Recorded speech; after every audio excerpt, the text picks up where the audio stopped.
Eh bien, bonjour à tous et très belle année pour ce nouvel épisode du Shop des Titans. Merci. Bonne année. Merci. Bonjour. Bonne année. Bonne année, ouais. Donc, un épisode un peu spécial pour plusieurs raisons. Déjà, parce qu'on va parler un peu de rétrospective 2023 et aussi essayer de se projeter en 2024 pour les nouveautés e-commerce, mais surtout Shopify, puisque c'est notre sujet. Et aussi spécial parce que nous avons Julien qui est avec nous. On peut l'applaudir. Oh Pour ceux qui ont les mains dispo. Merci. Donc Julien, lead dev chez Moon Moon, qui nous accompagne pour ce podcast et vérifier qu'on ne dit pas trop de conneries. Voilà, il est surtout là pour ça, on peut se dire. Oui, et puis comme ça, il nous remplacera et on n'aura plus à faire de podcast. Exactement, c'est le On but. verra. Il le sait pas encore. Mais... Notre IA s'appelle Julien. Voilà. Et du coup, on va commencer sans plus attendre avec pas mal de sujets. Donc, on va reparler de 2023 en premier lieu. On va évoquer plein de sujets.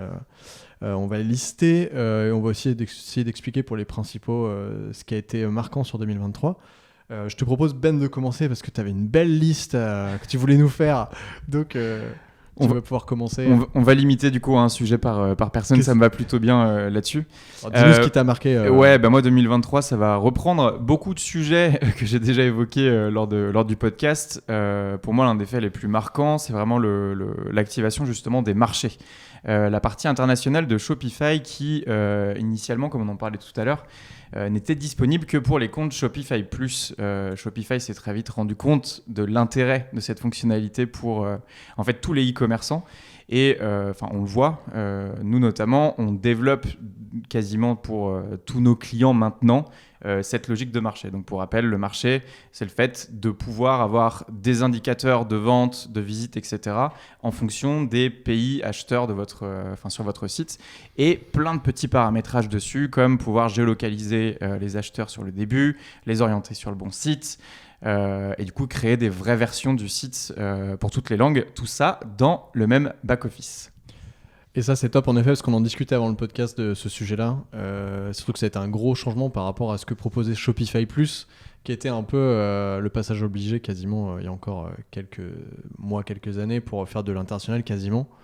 Mais maintenant, avec Marché qui s'est vachement développé et avec aussi la compatibilité avec Shopify Payment qui te permet d'avoir du multi-devises, ça te permet de ne pas être obligé d'être sur Shopify Plus pour pouvoir faire de l'international. Ce qui ne veut pas dire, et on vous invite à écouter l'épisode qu'on a fait spécifiquement là-dessus, je crois qu'on parlait de Shopify Plus, mais s'il y en a eu d'autres, que ça reste utile quand même Shopify Plus pour l'international sur des cas spécifiques, si vous avez la logistique un peu particulière, peut-être une logistique spécifique aux États-Unis, etc. C'est toujours le petit sujet avec Shopify. Il reste quand même la feature de ce qu'ils appellent le Markets Pro, qui du coup est une fonctionnalité aussi premium disponible justement comme tu l'évoques avec tout le système de douane. Tout à fait. Mais c'est vrai que pendant un moment, en fait, c'était un peu l'un des gros arguments de Shopify Plus, ce système de marché, de multilingue et tout ça, qui était un petit peu internalisé par Shopify. Et au bout d'un moment, c'est devenu quelque chose de tellement nécessaire pour toutes les boutiques que c'était plus un argument pour Shopify Plus, ça devenait un argument contre Shopify, en fait, de ne pas l'offrir de base dans tous les trucs. Donc, ils l'ont fait passer et ils se sont trouvés d'autres arguments pour Shopify Plus, comme le B2B ou d'autres choses comme ça. Ouais, exactement. Canon, tu avais d'autres sujets ou on reste on va rester sur celui-là, c'est le principal pour moi sur 2023. Très cool. Thibaut, est-ce que tu veux prendre la suite sur qu'est-ce qui t'a marqué en 2023? Oui, bien sûr. Pas mal de choses qui ont été marquantes cette année. Le principal, ça on en a parlé plein de fois, donc je ne vais pas m'étendre dessus pendant très longtemps, mais évidemment il y a eu tout le changement de paradigme autour du checkout, où jusqu'à il y a peu, c'est même encore possible maintenant, mais on avait le fameux fichier checkout.liquid dans Shopify Plus qu'on pouvait modifier facilement pour faire du HTML, CSS, JavaScript dedans et du coup avoir un truc assez custom sur toute la passerelle de paiement et d'achat. Et c'est un truc que Shopify bloque maintenant et aujourd'hui tous les marchands ils sont obligés d'avoir le checkout de Shopify. Mais du coup avec Shopify Plus, ils ont ouvert des petites portes qui permettent d'avoir des petites extensions dedans à différents endroits du checkout avec le checkout extensibility. Qui permet de faire pas mal d'intelligence, mine de rien, d'interactivité et tout ça dans le checkout. Donc c'est des trucs qu'on a pas mal testés et qui sont assez cool, qui vont continuer, je pense, en 2024 de s'étendre. Je pense qu'on va pouvoir faire de plus en plus de choses dedans. Gros changement. Ça s'accompagne un petit peu en parallèle du changement sur les comptes clients, où pareil, même encore c'est possible aujourd'hui d'avoir des comptes clients avec des fichiers liquides qu'on modifie comme on veut dans les fichiers du thème, Ouais. où on fait vraiment ce qu'on veut dedans. Ce qu'on veut avec des limites quand même, parce que vu qu'on est en train de faire des modifs dans le thème, on n'a pas accès aux données qui sont trop sensibles, parce qu'il y aurait des problèmes de sécurité sinon. Donc on est quand même limité dans ce qu'on peut faire dans le thème. Et du coup, l'intérêt de passer par des comptes clients qui sont gérés côté serveur chez Shopify, ça permet finalement d'accéder à plus de choses. Donc on aura un côté où ça sera limitant sur certaines choses comme le design et tout ça, mais d'un autre côté on pourra venir faire plus de choses en termes de fonctionnalité, d'interactivité, tout ça. Donc ça va être intéressant d'explorer ça sur 2024, je pense que ça va être un des gros sujets. Et ça peut déjà s'activer en fait maintenant. On a toujours en fait dans le back-office de Shopify la possibilité d'employer ce qu'ils appellent même déjà maintenant les anciens comptes clients et les nouveaux comptes clients. Donc en fait cette fonctionnalité de l'account extensibility en termes de paramétrage, elle est déjà disponible dans le back-office de Shopify. Ouais, effectivement.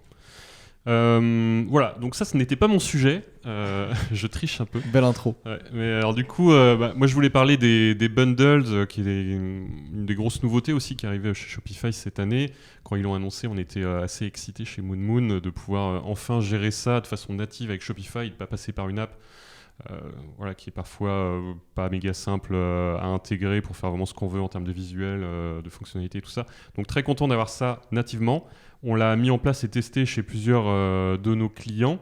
On s'est rendu compte des limites qui existent, mine de rien. Julien aussi, il a un petit peu taffé avec. Voilà, on voit que Shopify, ils ont mis ça en place, ça fonctionne, mais dès qu'on veut essayer de faire des trucs, de jouer un peu avec, de faire des trucs un peu custom, voilà, on se rend compte qu'il manque un peu d'informations dans les objets liés au bundle et tout ça, donc c'est vraiment sur la partie tech où on est un peu limité parfois.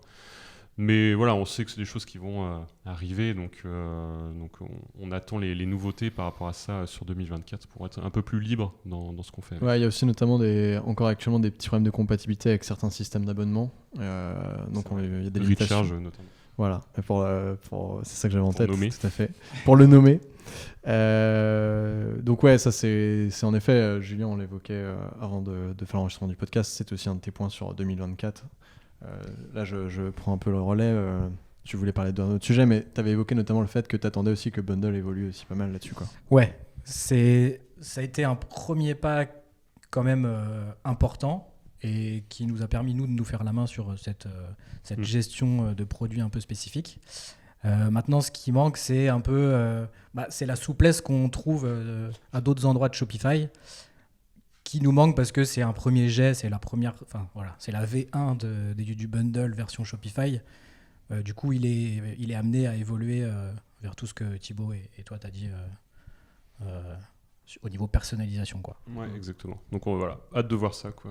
Ouais, j'ajoute un petit truc là-dessus. En fait, c'est sur 2023 justement un vrai souhait de Shopify de venir se positionner sur les applications pour lesquelles il y avait un énorme attrait. Là, on parle de bundle. Il y a aussi le cas de subscription qui a été lancé du coup un peu à la même période que le bundle. Pourtant que Thibaut se fait je me fais attaquer par un chien. On est en fait. Et du coup, Bundle, un peu de la même manière, qui, c'est pareil, cherche à proposer Shopify directement à la place d'autres applications là-dessus. Ouais, ça, effectivement, c'est un gros sujet, hein, mine de rien, ce souhait de Shopify d'intégrer nativement toutes ces fonctionnalités qui avant passaient par des applications. Voilà, il y avait justement des applications assez connues qui permettaient de gérer tout ça, que ce soit les bundles, que ce soit le B2B, que ce soit les abonnements aussi, qui est quelque chose qui va arriver chez Shopify. Vraiment des très gros blocs qui sont inhérents aujourd'hui au e-commerce. C'est compliqué aujourd'hui d'avoir un site de e-commerce et de ne pas faire de bundle ou d'abonnement. C'est quand même, ça fait partie des gros trucs du e-commerce. Donc voilà, intéressant cette volonté de Shopify de tout intégrer dans l'écosystème Shopify pour éviter d'avoir plein d'apps qui peuvent poser des problèmes de compatibilité parfois. Et c'est vrai que nous, en tant que fournisseurs de services, autour de ça, c'est ultra confort finalement d'avoir tout cet écosystème où tout fonctionne bien. Tous les éléments fonctionnent bien les uns avec les autres et voilà, de pouvoir jouer avec ça, de faire un peu ce qu'on veut avec, c'est ultra cool et c'est pour ça qu'on est assez pressé de voir arriver tout ça sur 2024. Il y a encore plein de trucs qui vont arriver par rapport à ça, donc ça va être intéressant. Ouais, carrément. Et d'ailleurs, tous les ans maintenant, et notamment on l'a évoqué tout à l'heure, il y a maintenant Shopify qui tous les 6 mois fait une annonce de plein de nouveautés qui devraient arriver notamment normalement à la fin du mois ou début février. On n'a pas été informé là-dessus pour l'instant. Voilà, ça devrait arriver bientôt. Sans transition, Julien, tu vas pouvoir évoquer quel est ton sujet de 2023 ? Oui, alors entre autres, pour moi, le sujet de 2023, ça a été l'IA. C'était le sujet un peu pas que sur Shopify, hein, c'est un peu le sujet de l'année en général 2023. Ouais, clairement. Alors pour nous, ça n'a pas été quelque chose de révolutionnaire ni d'impactant parce que c'était un petit peu en base de test sur de la complétion de champs, donc un peu plus tourné vers le client, quoi. Nous, donc c'est très sympa, mais après j'en parlerai pour 2024, ce qui va arriver après. Mais voilà, pour moi ça a été quand même un point assez fort dans Shopify. Ouais, il a commencé à avoir des tests, notamment sur le SEO, pour remplir automatiquement certaines choses sur des champs de complétion, mais aussi au niveau des articles de blog, pour pouvoir aider les marques à créer facilement du contenu. Après, on l'a vu aussi, alors on n'est pas des experts SEO absolus, mais on l'a vu que ça n'a pas forcément eu des impacts de dingue, et que les articles qui ont été créés par des intelligences artificielles ne sont pas forcément des trucs qui ont ranké de malade. On verra en 2024, ça risque d'être un peu différent. Et d'ailleurs, tu peux peut-être enchaîner justement sur ta vision 2024 de l'IA avec le e-commerce, tant qu'on est dessus, si tu le souhaites. Tu peux me dire non. Je le souhaite. Je le veux. Je refuse. Du coup, 2024, ça va être vraiment l'introduction de Sidekick qui va être, pour le coup, un genre d'assistant qui va permettre aux clients de gérer leur catalogue produit. J'ai lu qu'il y allait avoir, alors je ne sais pas jusqu'où ça va aller, mais au niveau des FAQ, des réponses FAQ, des choses qui vont être générées de façon à peu près automatisé. Du coup, là, pour le coup, on s'attaque à un autre versant du back-office, quoi, parce qu'on n'est plus dans la complétion toute simple, mais dans la gestion d'un catalogue et de collection, etc., etc. Donc ça, pour moi, alors ça va être double coup IA 2023 et IA 2024, parce que je pense que là, c'est un tournant qui va se jouer. Voilà, ça va être quelque chose qui va être appréciable par l'équipe, par nous, parce que la gestion des catalogues de notre côté, quand on est en train de dev un site, c'est parfois un peu compliqué de savoir naviguer dans l'existant, de créer un peu les nouvelles versions de ce qu'on est en train de faire. Donc tout ça, j'espère que ça va pouvoir un peu améliorer le fonctionnement entre le client et nous. Voilà. Mais c'est vrai que entre 2023 et 2024, on voit... je pense que ça va être le cas pour beaucoup d'entreprises.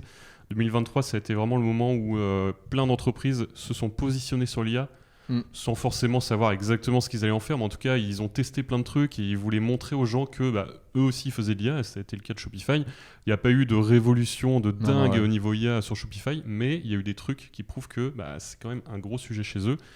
Et effectivement, Sidekick, ça va être, je pense, on va voir dans les faits ce que c'est, comment ça marche, mais comme ils l'ont annoncé, ça a l'air assez puissant quand même. C'est-à-dire que vraiment, en tant que marchand, en fait, tu as ton assistant IA intégré dans Shopify. Donc c'est comme d'avoir un chat GPT qui est préprogrammé dans ton écosystème de Shopify, qui connaît tous tes produits, toutes tes collections, et tu peux vraiment lui demander de faire des choses. Tu peux juste te taper, crée-moi un code promo de telle date à telle date pour telle collection et déclenche-le à telle date. Et en gros, il va pouvoir faire toutes ces choses sans que toi, tu aies besoin d'aller dans les paramètres pour le faire manuellement. Donc ça va pas être un moyen de faire des nouvelles choses, mais ça va être un moyen de gagner du temps, de mieux comprendre aussi l'environnement Shopify pour les marchands, notamment les nouveaux marchands. Et je pense que ça, c'est un point très important de Sidekick pour Shopify, c'est de se dire que les nouveaux marchands qui arrivent dans Shopify, ils ne vont pas être paumés parmi tout ce qu'on peut faire dans Shopify et notamment tout ce qu'on a évoqué avec les nouvelles apps qu'ils intègrent nativement et tout ça. Ils vont avoir un petit assistant qui répond à leurs questions sur la gestion un peu simple et quotidienne de leur store, et je pense que ça va être assez puissant. Complètement. Ouais. Et de manière globale, c'est vrai que l'IA, on pourra en faire un sujet de podcast entier. On le fera sans doute d'ailleurs. Ouais, c'est clair. Si on compare justement 2023 et la 2024, on a tous un petit peu bidouillé, essayé de faire des trucs. Moi, je me rappelle avoir installé en local un AutoGPT pour essayer d'avoir un espèce de bot développeur Shopify et lui apprendre le liquide, etc. Tu rigoles un petit peu et en fait, il y a un côté très amusant. Maintenant, on sait vraiment plus comment utiliser l'IA. Et en 2024, on sait comment utiliser les outils principaux des Midjourney, des chats GPT, etc. pour des fonctions plus spécifiques que ce qu'on faisait avant. Donc il y a vraiment une logique aussi où 2023 on testait et 2024 on est plus nous aussi dans notre travail dans de l'opérationnel concret. D'ailleurs, ce que tu évoques là, ChatGPT, ils l'ont sorti, c'est-à-dire que maintenant tu as les GPTs, donc qui sont des mini ChatGPT que tu peux un peu pré-programmer. Ouais. Donc voilà, moi j'en ai un qui s'appelle le Chef Courgette et il me sert à faire des recettes de cuisine. À base de courgettes. Pas que de courgettes. Mais souvent. Ah, c'est bien ça. Et ouais, sur l'IA, je pense aussi qu'au travail de Sidekick, alors on l'a pas expliqué exactement, mais en effet, ça va être un petit bot créé par Shopify qui sera dans l'interface de Shopify pour pouvoir aider à faire plein de choses.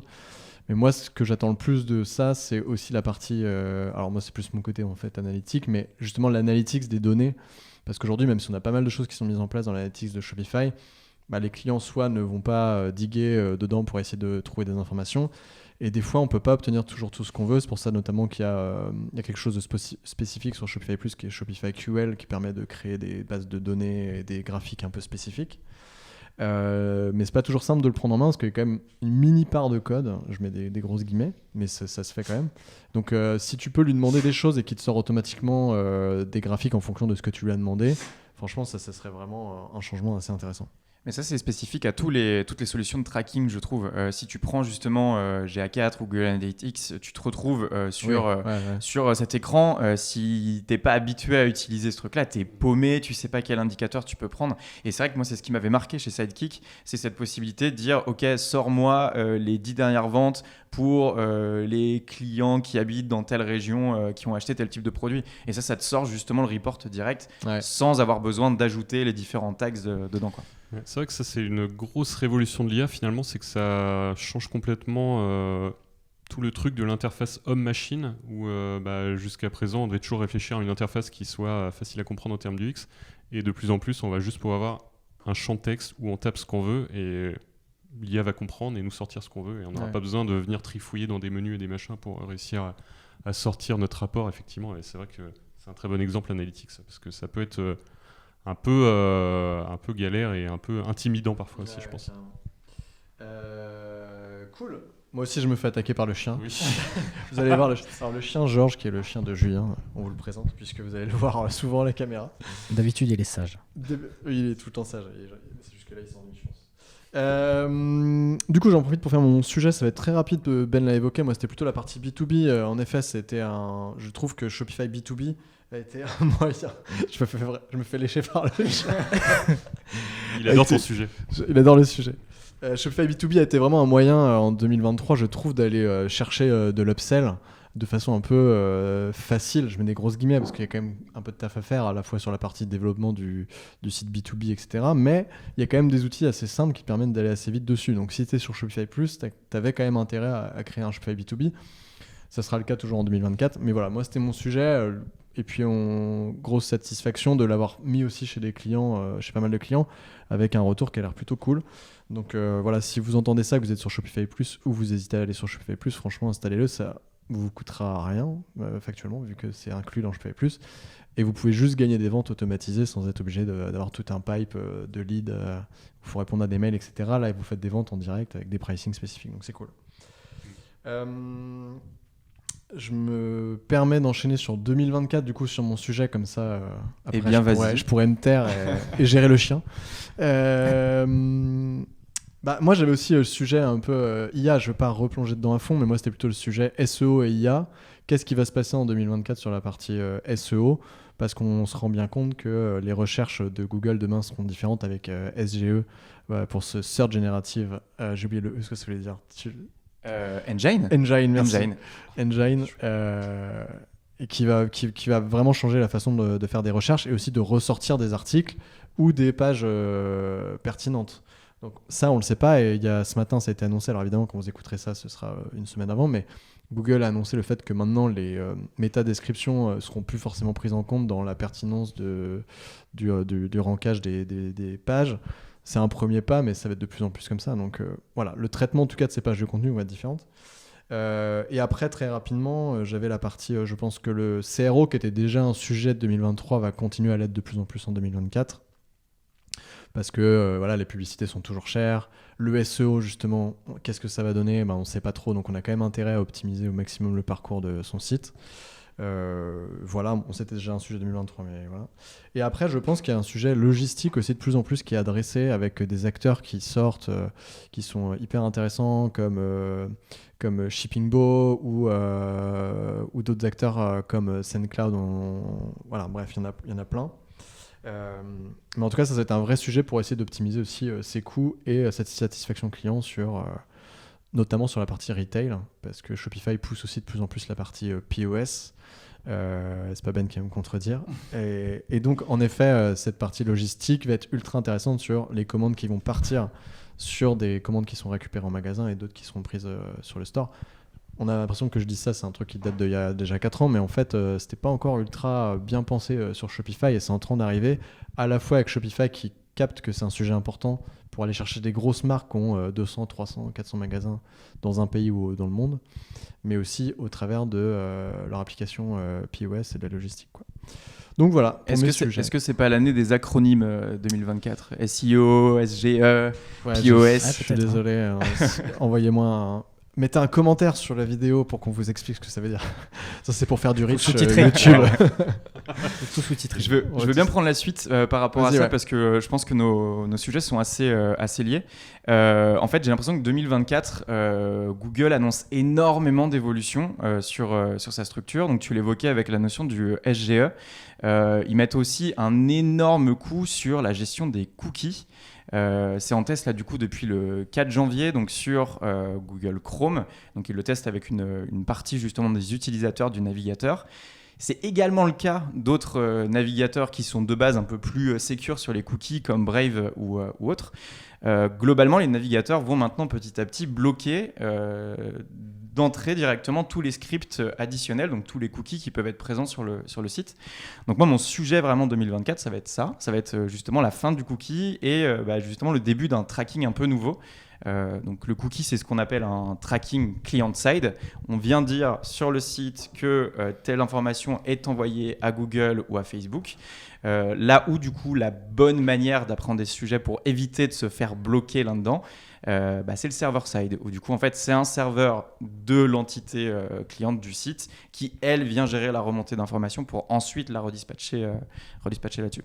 Donc globalement, cette notion de server-side pour les gens qui font du tracking et qui font justement derrière des annonces ou des trucs, c'est quelque chose qui est ultra important puisque potentiellement très rapidement d'autres suivis de tracking sera complètement obsolète et du coup s'il y a des campagnes avec des ads payantes, potentiellement ce sera dépenser énormément d'argent sans savoir ce qu'il en est puisque du coup les données seront plus bonnes et plus utilisables.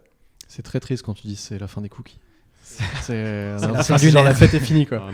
Mangez-en plein là tout de suite parce que Google va vous interdire derrière. Fini. Ouais, ok, donc le server-side. Server-side qui n'est pas un acronyme du coup. Non, qui n'est pas un acronyme. Mais qui est un anglicisme. Oui, qui est un anglicisme quand même. Faites ce que vous voulez de cette information. La remontée de données côté serveur.